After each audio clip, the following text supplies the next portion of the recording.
Very good day to those of you that are tuning in. We will just allow our colleagues to enter the room, and we will get started here in the next 30 seconds or so.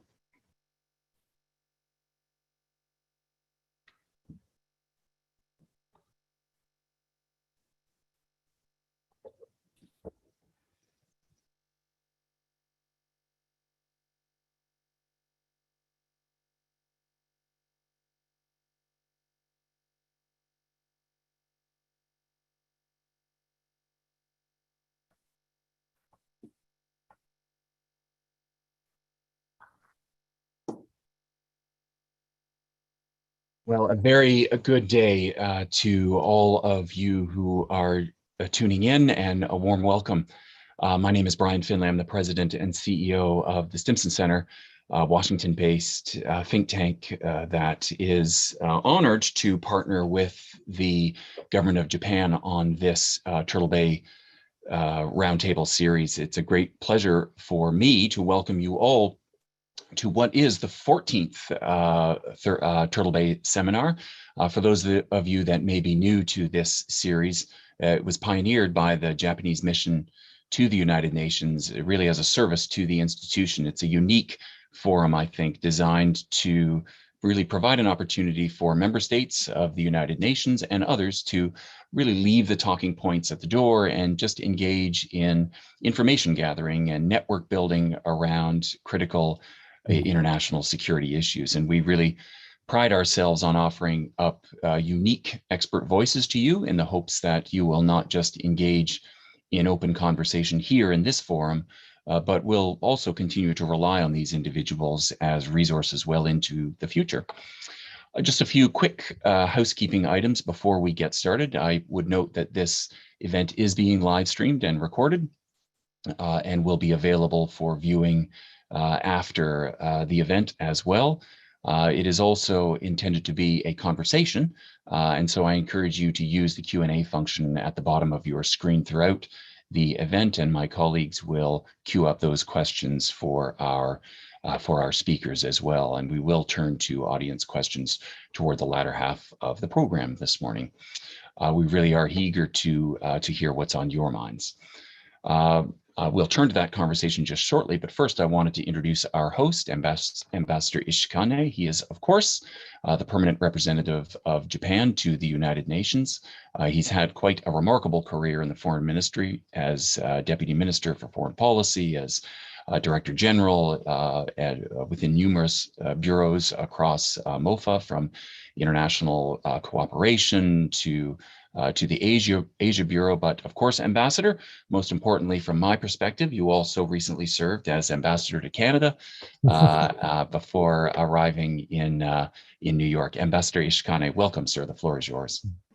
Thank you, Brian. Yes, yes. Actually, I'm a former ambassador to Canada. Well, hello, everyone. Thank you for joining today. And it's, of course, my very pleasure to speak at this very beginning of the Turtle Bay seminar. And the Japanese mission to the United Nations has held this seminar together with the Stimson Center since 2011, including a previous session in March this year on outer space. And it is a part of Japan's long-standing effort to contribute to the UN community in New York and beyond, bringing fresh ideas and perspectives from the private sector into the diplomatic circle. So we appreciate the invaluable assistance that the Stimson Center has always, extended to us in this initiative. Well, today we will speak about the implications of 3D printing, a theme we briefly touched upon in seminar in 2018. 3D printing has the potential to be a revolutionary technology thanks to its unique features such as the diversity of its application. However, we must also be mindful of its potential use of malign purposes. The Secretary General's agenda for disarmament already mentioned its concern about this technology in the context of non-proliferation. Many discuss its implications for the proliferation of the WMD, the delivery means, as well as small arms and light weapons. So in this seminar, we are fortunate to welcome Ms. Izumi Nakamitsu and the Secretary General and High Representative for Disarmament Affairs. I am sure that this will be an excellent opportunity to deepen our understanding of the perspective of this critical issue with a focus on disarmament and non-proliferation. And it is also a great pleasure to be with a leading authority on the issue of 3D printing and international security, Dr. David Bray, a distinguished fellow at the Stimson Center and the Atlantic Council. I very much look forward to learning, among other things, how far we have come with 3D printing technology and how it may or may not impact the international environment. Through to the discussion of these distinguished speakers, I sincerely hope that this seminar will help us shed some light on how the UN can play a constructive role in the face of development of this critical technology. Thank you. Back to you, Brian. Thank you so much, Ambassador, for that intervention, and also just for your leadership as well in this series. It truly is a great public service to the United Nations, and we really are proud to be partnered with the mission on delivering that on Japan's behalf. Also, want to take a moment just to thank your staff as well, Ambassador Ishikani now Shibuya, as well as Eric Stimson, who have really been instrumental in helping pull this event together and sustain it as well. Just again, as a reminder, ladies and gentlemen, we are accepting questions through the Q&A function on the bottom of your screens, and I encourage you to take advantage of that. So let's turn to the discussion. Back in 2013, a self-described crypto-anarchist and gun rights activist here in the United States posted blueprints for a functioning one-shot plastic pistol that could be reproduced with a 3D printer. The United States government fought a legal battle to have those plans taken down. It took time. They were ultimately successful, but not before the files for that gun had been downloaded over 100,000 times. Now, this anecdote to me is indicative of a wider challenge that 3D printing poses to international peace and security, even as the technology promises remarkable benefits to humanity. And I really do not want to lose sight of that latter statement at all as we move through this discussion. Today, we want to explore both of those angles, the positive as well as the potential consequences to security. And I do want to turn directly to the discussion now. And to help us do that, we have assembled quite a dynamic duo to help us walk through some of the issues relevant to the United Nations and concerning particularly technological advancements, specifically 3D printing. So first, needing no introduction, I think, to this community, let me say that Izumi Nakamitsu is a true overachiever in so many facets of her life, not least of which she has been pressed into service in this forum many more times than once. We're really deeply grateful to her enduring contribution and support of the Turtle Bay series. She is, of course, the Undersecretary General and High Representative for Disarmament Affairs in New York. I would exhaust myself in reciting to you her bio, but needless to say, she is ideally placed to help us to better understand, I think, the implications of advanced technologies on member states and on wider issues of international peace and security. She is joined by Dr. David Bray. I'm proud to say that David is a newly minted Distinguished Fellow at the Stimson Center. He comes to us following a long and distinguished career in and out of government service, private industry, and he is, to my mind, really the best of what the tech sector has to offer. As you are about to hear, not only is David an effective translator of complex technological principles to we lay people, he's also really deeply committed to finding ways to apply technology for good. The world really needs more David Brays out there. Thank you both for being here today. So let me just turn directly to questions, and David, maybe I could start with you just to sort of set the groundwork and get some of the basics under our belts. Let me ask you this: what is 3D printing, and is there a difference, David, between 3D printing and additive manufacturing? How long has it been around? How prevalent is it around the world today? Sure. So 3D printing has been around since the 80s. We actually have our colleagues in Japan to thank for the innovations that made it possible. And it's come a long way. In the last 10 years, it used to be that to do 3D printing, you had to have an expensive printer, access to the materials, and they were slow. And while they are still nowhere at the price point or the speed that we want, they've come down dramatically. We're talking about a tenfold improvement. And so what you're seeing now in the world is, the good news is 3D printing is becoming democratized. The challenging news is 3D printing is becoming democratized. What does this mean for where do we want to go with it? In terms of additive manufacturing, so 3D printing, so some of the myths. You can't use every material for 3D printing. There's only certain select materials you can use for 3D printing. And so additive manufacturing includes 3D printing, but then adds it to more conventional manufacturing processes as well for those things that cannot be 3D printed. And I think that's really what we need to think about, is that the future is not that everything is going to have the magical Star Trek replicator that produces something on demand, but there's going to be cases where it's going to make more sense in terms of speed or in terms of cost or in terms of just having the customization that you want. It makes sense to 3D print some things and then have conventional manufacturing processes for other things. I'll give you an example. You probably have seen in the last few years, there's all the rage about 3D printed houses. Well, they're not fully 3D printed. 3D printing cannot print glass at the moment. So those glass windows actually had to be brought in through more conventional manufacturing processes and things like that. But there are cases where you can have the customization that you want, or you can have a decrease in the cost of materials, depending on the region, that's done with 3D printing. And you can do rapid prototyping. And so to set the scene, that really where we're at now is we're at the cusp of this future in which literally designs that can be created half a world away can be shared overseas, whether it's to replace something that broke, whether it's to customize something for a medical procedure or an agricultural procedure. It gives us interesting prototyping. You mentioned the example of what happened in 2013. It does raise interesting questions, though, for systems that were used to tracking things based on unique physical attributes. In this case, serial numbers on guns. How are we going to actually do this going forward? Because you may be able to replicate a gun and at the same time not have that serial number. I will share an interesting anecdote that maybe is the good side of this too. Of course, we had an unfortunate tragedy here in the United States recently where there was a discharge of a firearm on a shooting on a filming set. And it was actually pointed out that actually there already are cases in Hollywood where they actually use realistic guns that were actually 3D printed simply to have the realism, but they actually can't have firing mechanisms.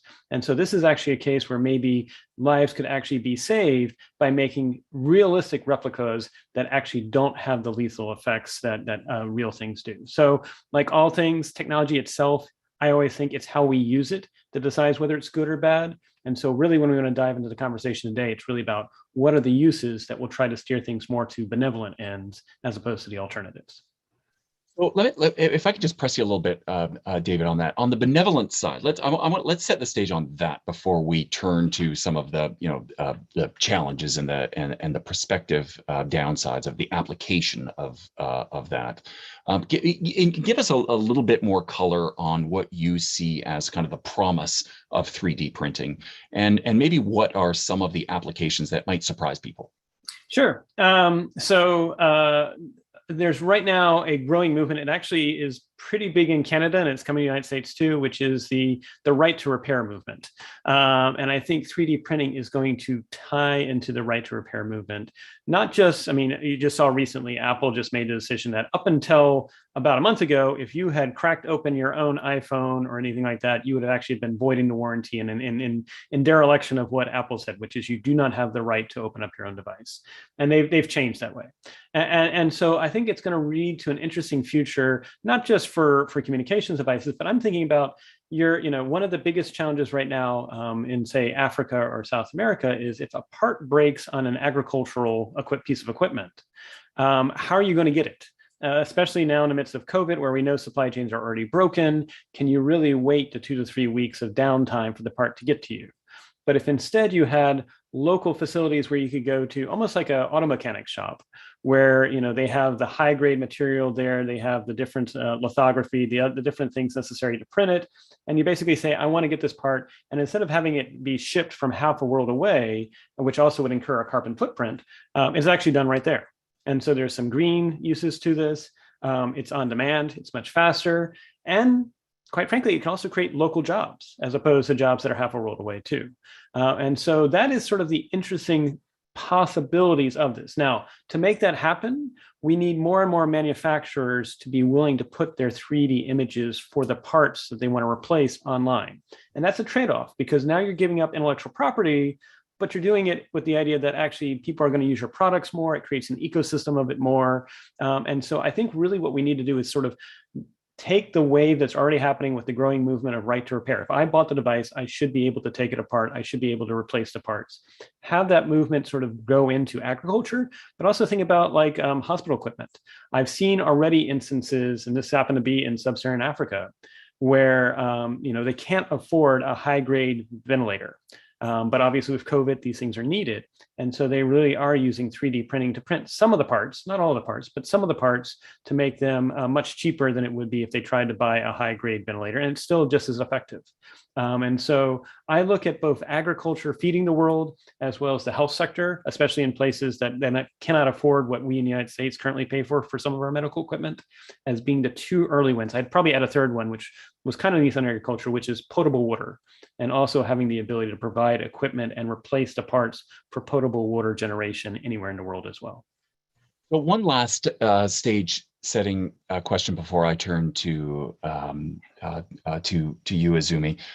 David, what is, give us the biggest myth that's out there that you would see, that you see in terms of 3D printing as we lead into kind of a more in-depth discussion of some of the security implications.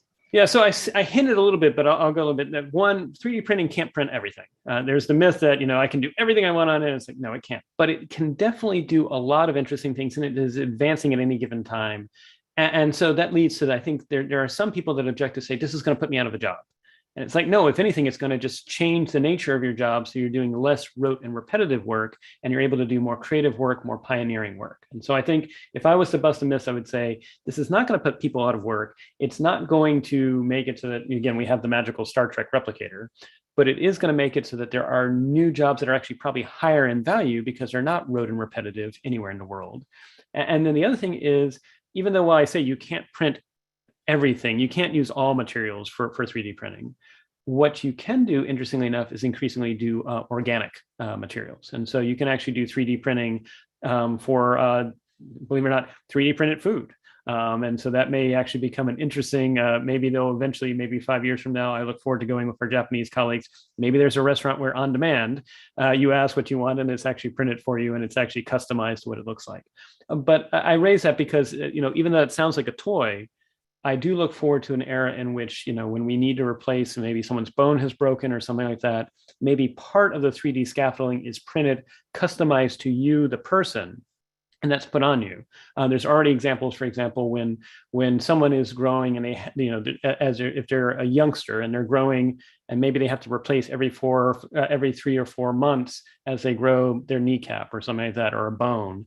This gives them to have the tailored abilities to replace this as they grow up. And so they can actually have it be part of the tailored replacements. And so I think the really the big mess with 3D printing is it's not going to replace everything. We're not going to have like buildings that are built completely on demand, but it will be about tailoring it for interesting applications that allow us to then have what people actually do go further up the value chain. Interesting. Astonishing. So, High Representative, with that in mind, I've said to you many times, and publicly and privately, that you have the most unenviable job at the United Nations. You're charged with ensuring that bad stuff does not happen. Not only do you have to manage the bad stuff that is happening, but you have to be looking over the horizon for bad things that could happen. And success only happens for you when nothing happens, which as I say, is not an enviable task. What is it about additive manufacturing that keeps you up at night? In other words, what's the biggest challenge in your view that it poses to international peace and security? Well, thank you. Thank you very much, Brian. And I really, more accurately, we try to make sure that bad things will not happen. Very often, it's very challenging, very difficult. But I wanted to actually thank you for, setting a stage with a positive use of these technologies as well. I often say that I'm a lady from a dark side. I have to, because of my job demands it, I have to talk about the potential evils or wrong use of these wonderful technologies. But I think it's very important to really remember that those technologies actually has a huge potential in benefiting the humankind. So what we need to do is to try and prevent that these technologies will not be misused or malicious use has to be really controlled and managed. Now, additive manufacturing, from that point of view, can really contribute to the proliferation of weapons of mass destruction and their means of delivery, missiles, and also to the illicit trade in small arms. And what's also important to remember is that the challenges will include the ways that complicate efforts to ensure international control. The potential proliferation uses are, I think, already increasing every year, even though, as I understand it, there are still remaining technical limitations, such as, of course, access to the relevant equipment, materials, and designs. And 3D printing of all, small arms and components really can pose many challenges. And it can hinder international tracing measures, when coupled with the use of a polymer-based and modular components. It can also facilitate decentralized production, if you will, in a way that complicate export controls and other regulations. And also production of small arms and components can occur at the level of even individual customers who can easily obtain designs in light of the difficulty of regulating intangible technology transfers. And I think also it's important to emphasize that additive manufacturing has lowered a technological threshold to build complex components, both for states, and I think we need to really emphasize non-state actors, including production equipment for fissile materials and chemical or biological weapons. And that's a real concern. And that kind of capabilities, help proliferation by reducing the risk of error, facilitating automated production, and through simulated prototyping, enabling the printing of previously really unprintable components. So those technologies are already used by some states to produce nuclear weapon related items, such as high explosive lenses in nuclear warheads. Now, also, commercial actors are already benefiting from 3D printing entire rocket engines, which really means that it could potentially ease, something related to missile components that can be produced in the future. So, these are just examples, but you can really see that if those technologies are used for malicious purposes, it could have quite a nightmarish consequences. Well, I just note the tension, David. Thank you for that, High Representative. I note in your comments that the tension, right, that you and others are struggling with in terms of, we want this technology to be widely available, and yet we struggle with building the appropriate parameters around which to prevent some of the nightmare scenarios that you just alluded to. So, David, when security analysts get together, we sometimes lose perspective, right? That we forget that there are those significant upsides to this technology. And so I want to come back to that, but also from the technology perspective for you. So not, putting on your private sector hat and speaking to UN member states. So what do you see as some of the cautionary notes about 3D printing? In other words, where should member states and the UN, in your view, be focusing their attention? And let me just stop there.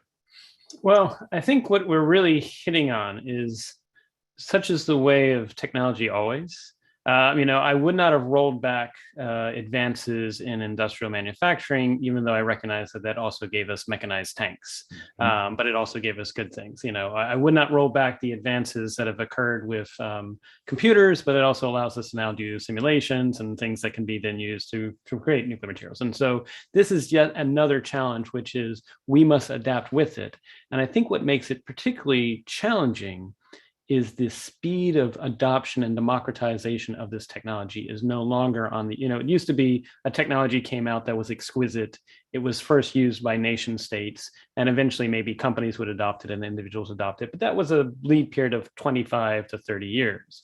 And now we're seeing where, again, some new advance can occur with 3D printing that can then have the designs uploaded online. And you're talking about a matter of weeks or even days, as opposed to having the long lead time to respond. And so it points to, we've got to think about, as United Nations, we've got to think about as a society of nations around the world, how can we adapt and detect faster so that we are responding to our environment, which is a governance question as opposed to just a purely technological question. And it does point to industries in some respects are on the front line. Industry, what we did not talk about is industry is also concerned that 3D manufacturing and additive manufacturing will do counterfeit parts, which could be dangerous, not just to their bottom line, but if you buy a part thinking it was really a well-vetted part from this actual manufacturer, when in fact it isn't, and you use it and it breaks apart or it causes injury or loss of life, that could be a problem too. So there's a massive problem too of this will allow increasing counterfeiting, which could be both detrimental to businesses' economic line, but also hurt and injury to lives and others. So how do we get ahead of this?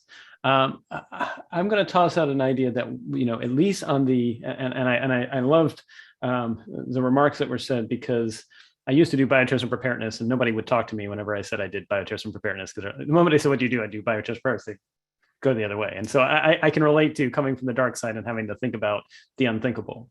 I think we're going into a world in which relying on top-down, whether it be global or nation state, to be the only answer to this is insufficient. We're going to need almost like the sort of, if you see something, say something, raise it up. And I realize, that's not the only solution, but if communities are noticing there are now a flood of small arms that don't seem to be trackable that are showing up there, they probably need to then raise that to the appropriate individuals and say some investigation is necessary here. Someone is flooding the market. Something's going on here.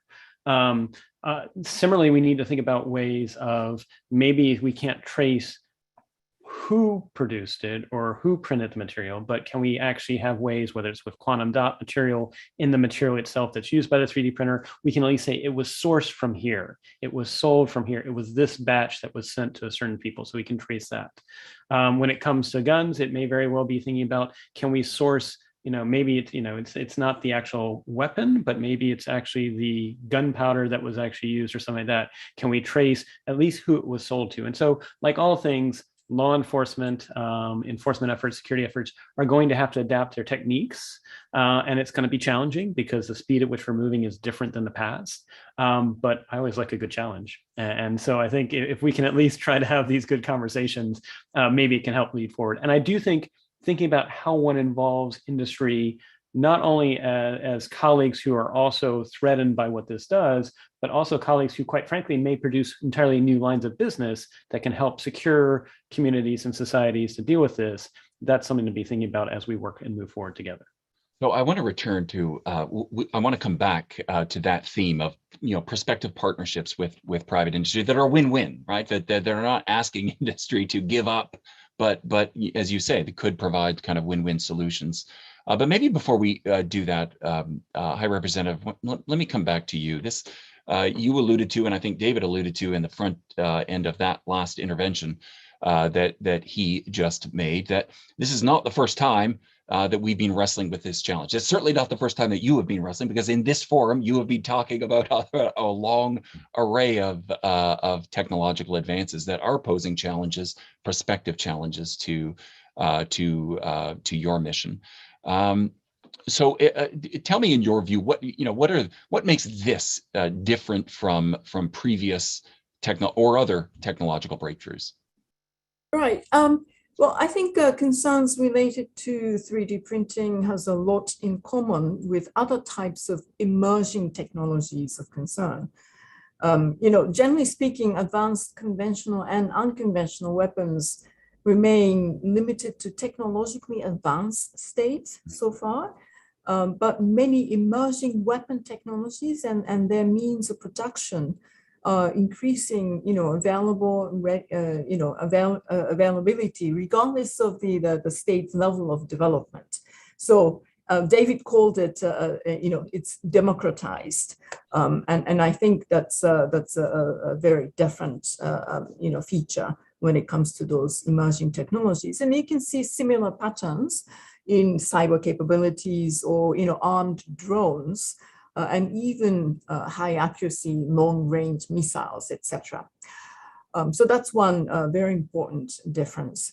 These new weapon technologies are, often therefore readily available to non-state actors. That's a big concern to all of us. And another important feature, developments involving emerging weapon technologies are typically driven by, as we have already mentioned, by private sector for use in entirely legitimate and beneficial civilian purposes. So these are, technologies that bring a lot of goods, but, we need to look at the dark side, as we have been already talking about. Another important thing for the UN, UN and other multilateral disarmament processes are increasingly outpaced by the development of emerging technologies. And we can't deny that at all. And as the pace of technological developments is really challenging traditional arms control approaches, I think there is an emergence also of a new approach on trying to regulate these thinkings. And that's not to regulate the technologies themselves, but we are increasingly focusing on norms of state behavior. What constitutes responsible state behavior, what is irresponsible state behavior, and what might be threatening behavior. And then we are now seeing these kinds of discussions really taking place, for example, in the areas of cyberspace and also starting in February, in 2 months' time in outer space discussions. But my final words on this question, one thing is very clear in my mind, and that is that these challenges ultimately serve to underscore the importance of improving international governance and cooperation. And as David also said, this is not a technology question, but it is a governance question. And because it is a governance question, international cooperation and multilateral cooperation, and by the way, it has to be multi-stakeholder engagement as well, that has to really improve, and we need to take a new approach in those discussions. That's a big difference. So then, David, let's build on that and keep your private sector hat on for a moment. You're a hard-nosed private technologist who's looking to build markets around the world using this technology. Can you say a few words about how industry might be nudged by governments and others to nudge their activities from prospectively malign uses into more benign or even productive uses? Right. So I loved what the High Representative said, that one, it's about what we're trying to do is encourage norms of behavior and shifting norms of behavior in the direction that we want. And I think that's appropriate because since this is an international activity and it's not just about governments talking to governments, but it's about industries that have different jurisdictions in which they operate. Let's think about, for example, a well-known company that was in social media by the name of Facebook, now Meta. What if they had very early on, like if we could go back in a time capsule 12 years ago, and they had created a way in which their user base, the people that were actually involved with the product, if they see something that they think is not a great use of their product or services, there's a way in which it's elevated and it's actually taken seriously. It's an ombuds function. It's a way of assigning alerts.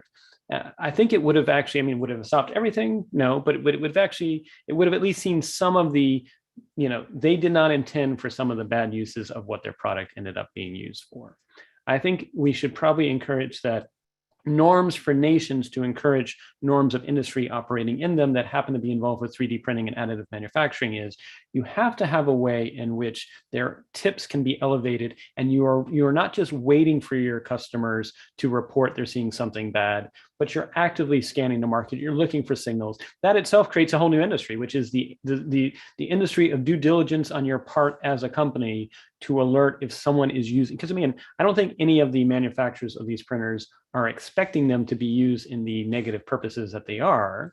But at the same time, you can't say they're not responsible. They can't just dust their hands off and say, oh, we didn't build it for that purpose. So how they used it is not our responsibility. It's like you do have some culpability and responsibility. And maybe this is a part of extending the idea of ESG to include part of that is helping communities at the local level as well as at the national and international level watch for if your product is being used in ways that you don't expect it to be used. And I would extend that not just 3D printing and additive manufacturing, I'd extend that to just about any physical product in the world, any digital product in the world.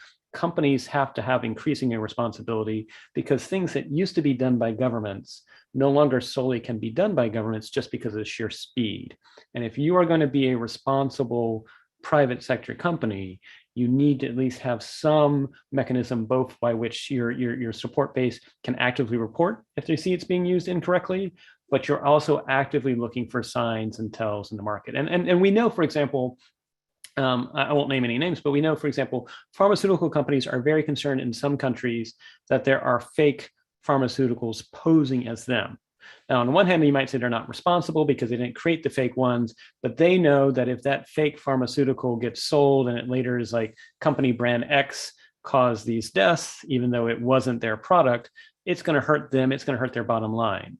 And so the last thing any company wants is our 3D printer was used for this atrocity that happened or whatever. And so you can also make the case that this is not just good citizenship, this is not just good corporate responsibility, this is actually good for your brand and your equity as a company to do the appropriate diligence. But that means, and again, that's why I use the word governance, it means that industry needs to start thinking of themselves as participants in international governance in ways that historically they haven't played before. David, I forgot to mention at the top that this is an acronym-free zone. ESG. Explain that to our environmental sustainability and governance. It's really the idea that ESG. Again, happy to, because we have way too many TLAs, three-letter acronyms. So ESG is this concept that as we go into a world in which companies impact their environment, which we know they do, then it's thinking about what is your activities that are around your environmental, your sustainability, and your governance activities to be good stewards of the planet.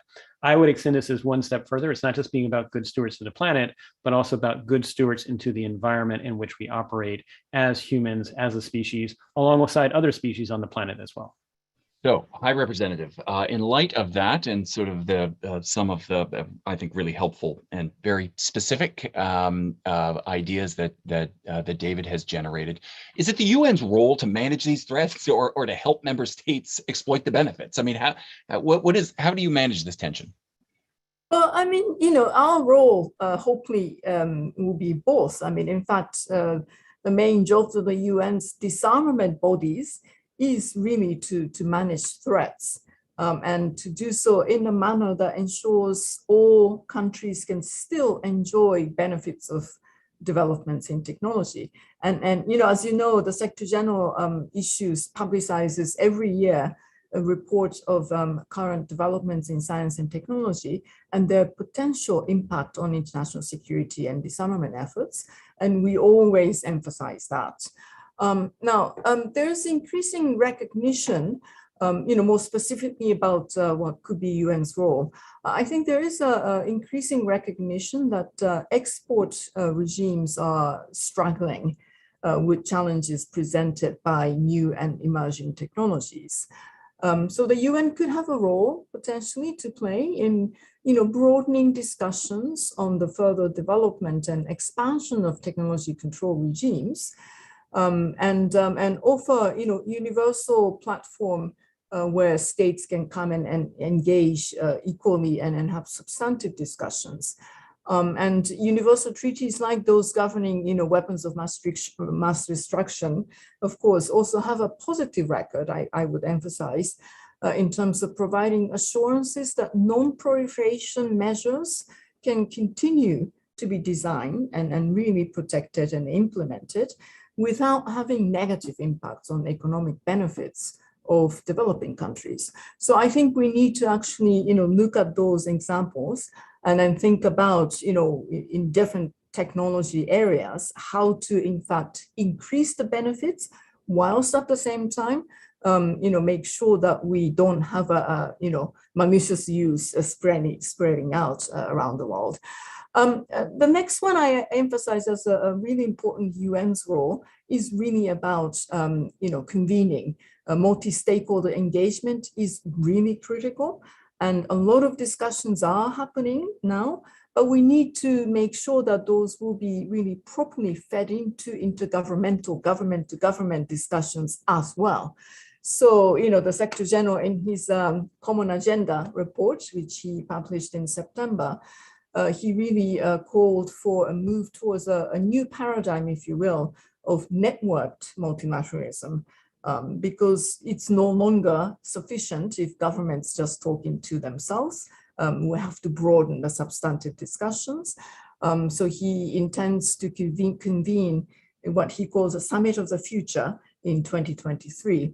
And that will see high-level political agreement and also multi-stakeholder dialogue on the future of international governance in many of these areas, and then technology issues featuring very strongly, very prominently in that as well. And as you know, Brian, already that in his disarmament agenda, which was issued in 2018, he is already really emphasizing the importance of multi-stakeholder engagements. Specifically, he did say that he will engage and work with scientists, engineers, and industry to encourage responsible innovation of science and technology.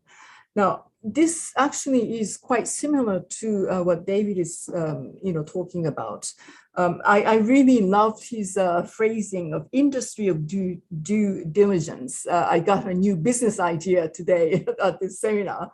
We need to, as he says, we need to have those innovators, scientists, and engineers to already think about the potential vulnerabilities in their innovations.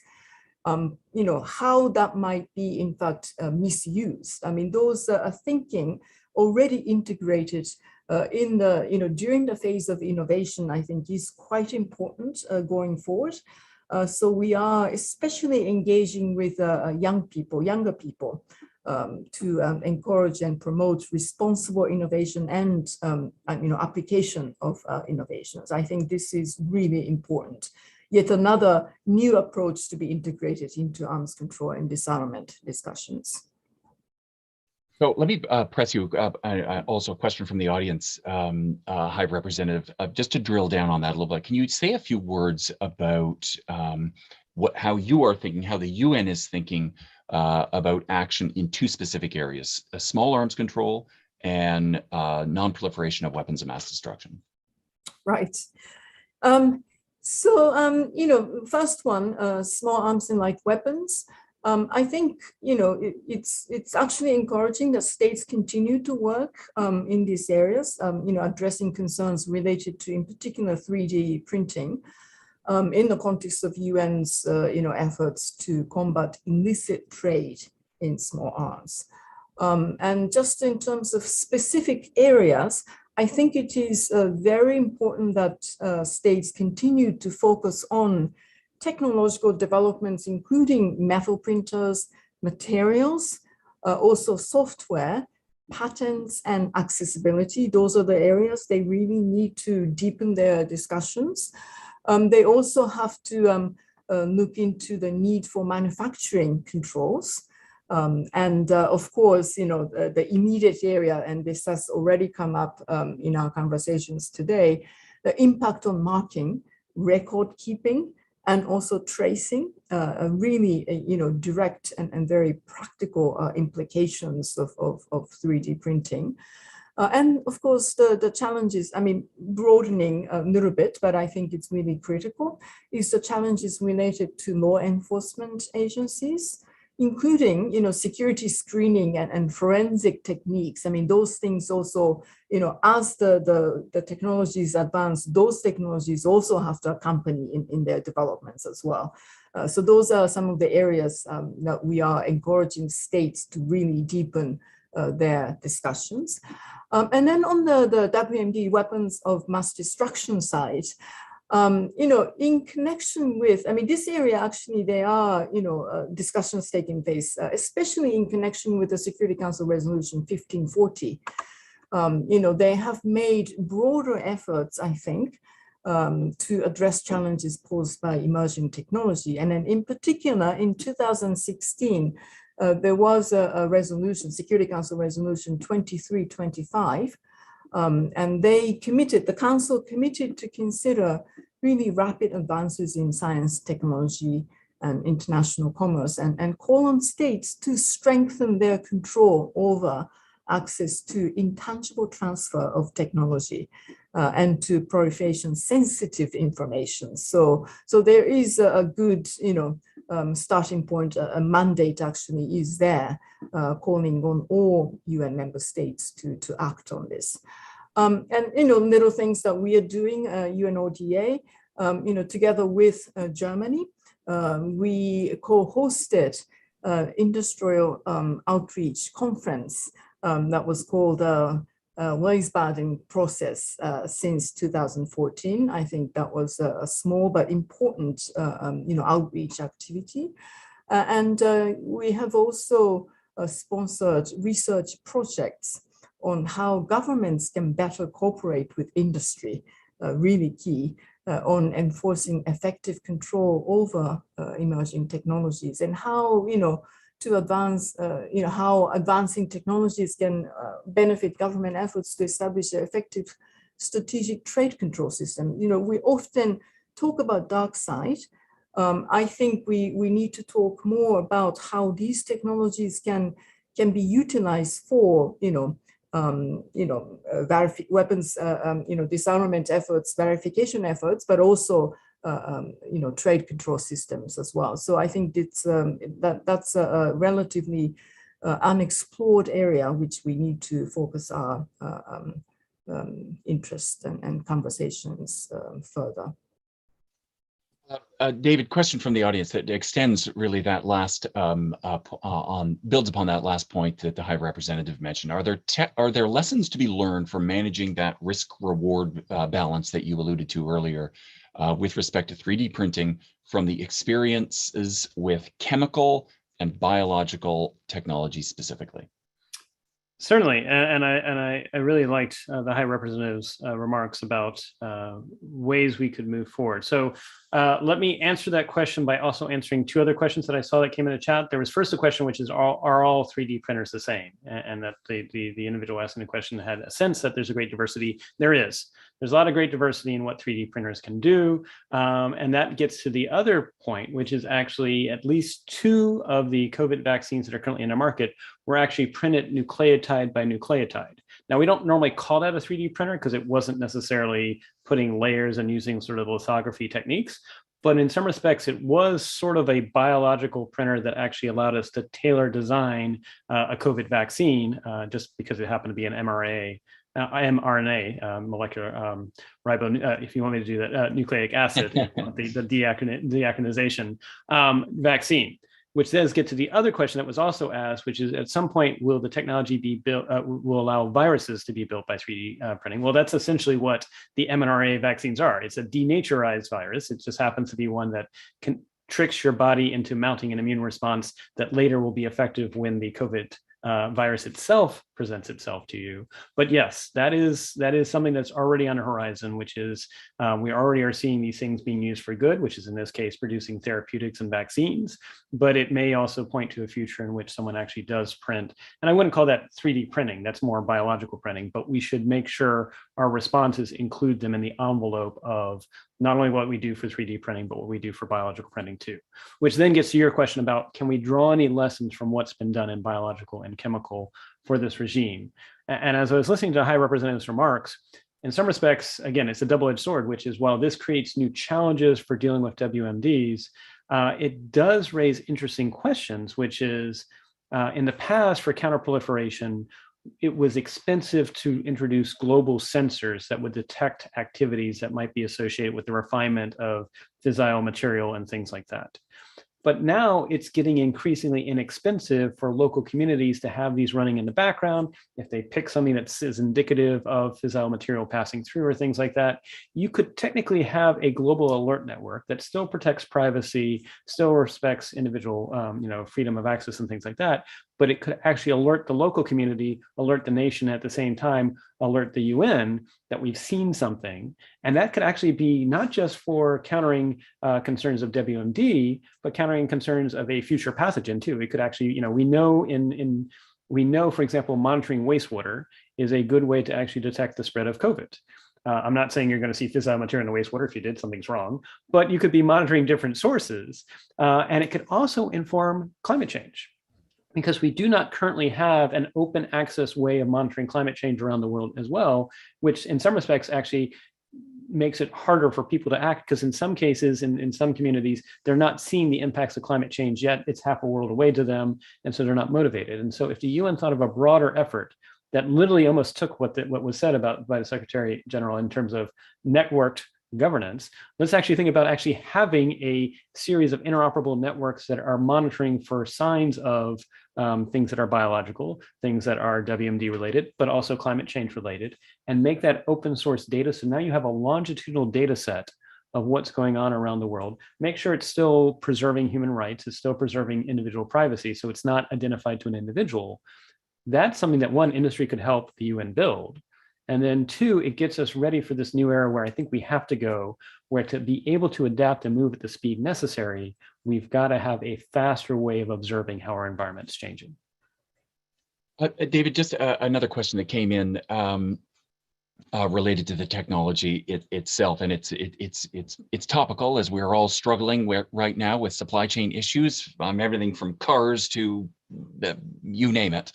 And I wonder if you could say just a couple of quick words on what 3D printing could mean geopolitically in terms of disruption of supply chains and manufacturing, or providing benefits that would help us avoid these sorts of challenges in the future.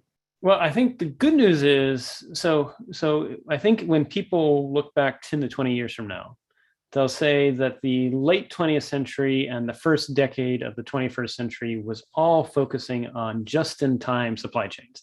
It was all about efficiency. It was about, having, shipping something half a world away, incurring a massive carbon footprint at the same time. And you didn't want to have excess inventory because that was wasted space and everything like that. Well, then a pandemic happened and other things happened too, concerns about the climate. And so if I would hope maybe 10 to 20 years from now, when history is written, that this was an awakening moment to us, that just-in-time supply chains are brittle and they're also massively not green in their carbon footprint. And so we use 3D printing, we use additive manufacturing, one, to have less brittle supply chains and to actually be able to have things on demand as localities need them. But then two, to reduce the carbon footprint. Now, that's going to impact the economies of some nations that right now are used to providing the global supply chain half a world away. And in fact, they may feel a little threatened by that. I won't name any names of the countries, but they may feel a little threatened. And so we're going to have this as being an ongoing dialogue, multi-stakeholder. This is the role of the United Nations to help ease that transition. But as much as 3D printing produces some interesting challenges, I think at the end of the day, the net balance is on the good side. If we can manage the fact that humans sometimes use technologies for bad purposes, if we can manage that, it will actually, probably the only way we can achieve at least half, if not all, of the UN sustainable development goals, we're going to have 3D printing and additive manufacturing be a part of it. And it's also going to reduce carbon footprints. It's going to make us more adaptable as a planet and less brittle.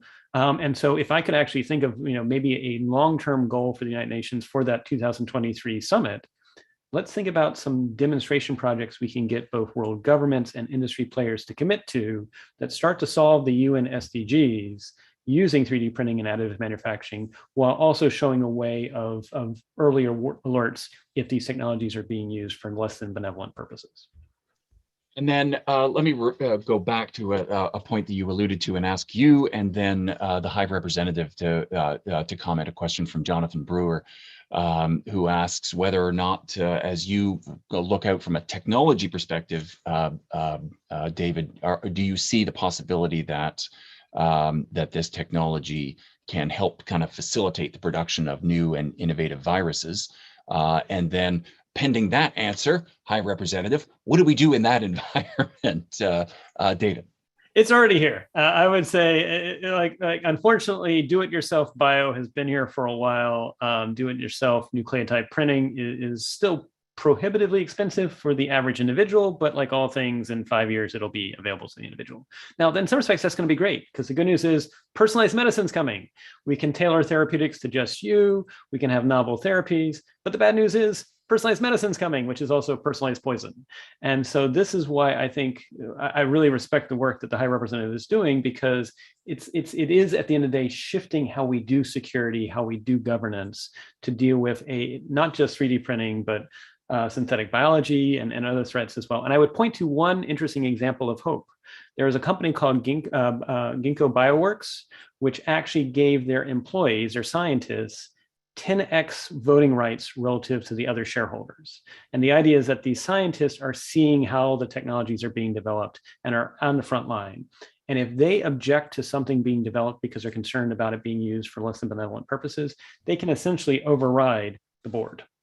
And I think that's an interesting small example of a company embracing this idea of corporate due diligence at Ginkgo Bioworks. It's something to think about as a model for what we want to think about with 3D printing. But it is recognizing that, again, the average person in the public will not have the time to go deep in these subjects.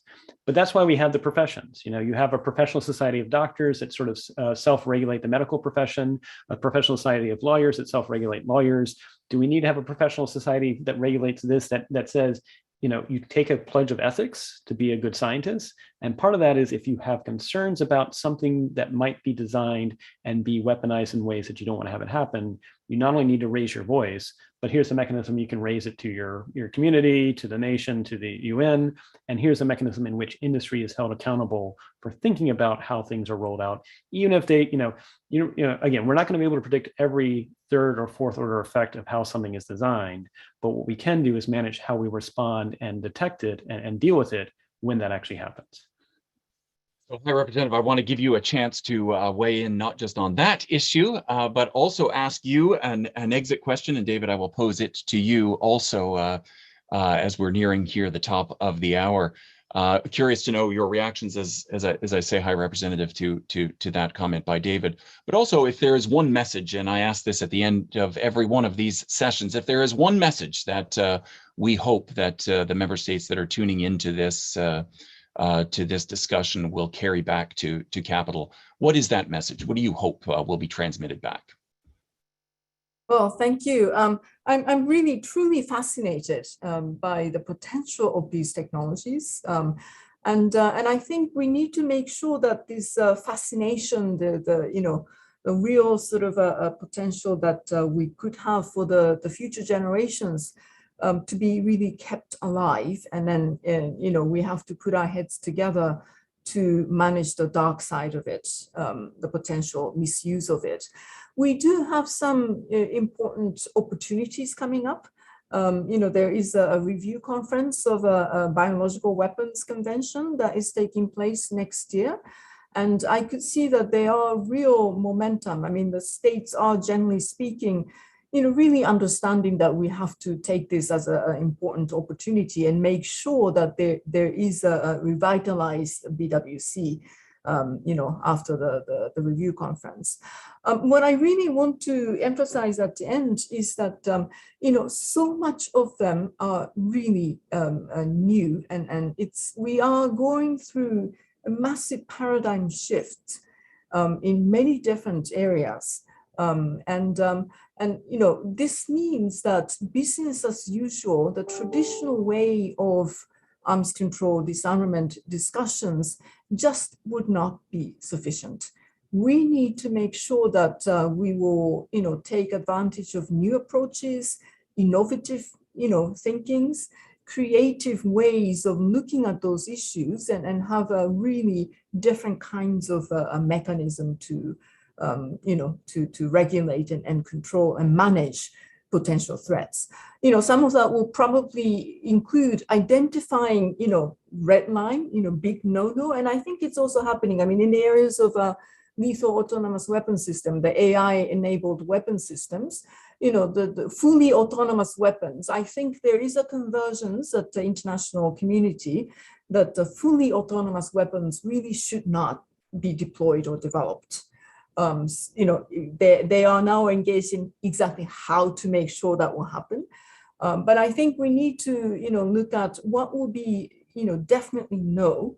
And then the rest, we need to take a new innovative thinkings and then really focus on, you know, responsible behaviors, you know, of states and individuals. And then through a much more active multi-stakeholder type of engagements, deepen the substance. So this will be a big, really difficult endeavor ahead of us. And that's what we need to, you know, try and you know, make it happen in the future summit in 2023. Thank you. David, 15 seconds. What should headline my memo back to Capital? Back to Capital is it's here. We need to adapt. We need to find ways to bring industry and government together. I just want to build on one last thought to think about too. So a few days ago, the announcement was made that we now have robots that can actually replicate themselves using organic material. In some respects, that's kind of 3D printing. It's not exactly 3D printing. It's not lithography, but who's going to make sure that the robots that can make replications of themselves don't get out of hand? What could possibly go wrong? But at the same time, that's also an interesting opportunity, which is if we actually design robots that can replicate themselves, could they actually be part of a monitoring convention to make sure we're not seeing fissile material being used in ways that it shouldn't be? So like all things, it's the human choices that will determine whether the future is benevolent or not. It's the speed at which things are happening that is dramatically different than a decade before. And so I look forward to continuing the conversations both at Stinson with the United Nations. We've got to think about how we accelerate our involvement of different stakeholders in governance in such a way that is relevant for the challenges ahead. Dr. Bray, High Representative, so grateful to both of you. Thank you for making the time to do this, and to all of our all of those that tuned in as well. I want to give the final word, however, to my colleague from the Japanese mission up in New York, Naohisa Shibuya. Now, I believe you are out there, sir. He is having technical challenges. So I will, on his behalf and on behalf of Ambassador Ishikane, thank once again both of you for making the time here today. As I mentioned, this will be available, and we will circulate the video widely. It will be available on the Stimson website, as well as on the site of the Japanese mission to the UN. Thank you all very much once again for tuning in.